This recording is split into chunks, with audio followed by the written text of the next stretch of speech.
Իհարկե, մինչև վերջ։ Բնականաբար հայտնեց, որ պարոն Կարապետյանը որևէ առնչություն չունի այս ամենի հետ, առաջադրված մեղադրանքները չի ընդունում եւ որևիցե կերպ անգամ մեծ ցանկության դեպքում ոչ մի կերպ խոչընդոտելու ոչ միտում ունի, ոչ նպատակ։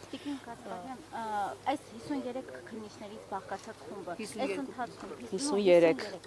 ինչ քննչական, ձեզ հայտնի ինչ քննչական գործողություններ են իրականացրել եւ ինչպես եք գնահատում նրանց ջանասիրությունը։ Բավարար ջանասիրության մասին եւս դատական նիստում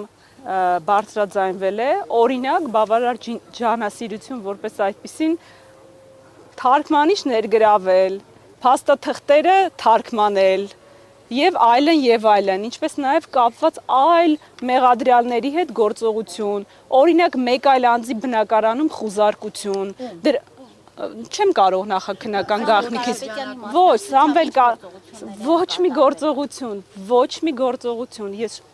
մեկ կես րոպեանոց գործողություն անգամ չի կատարվել, հարգելիներս։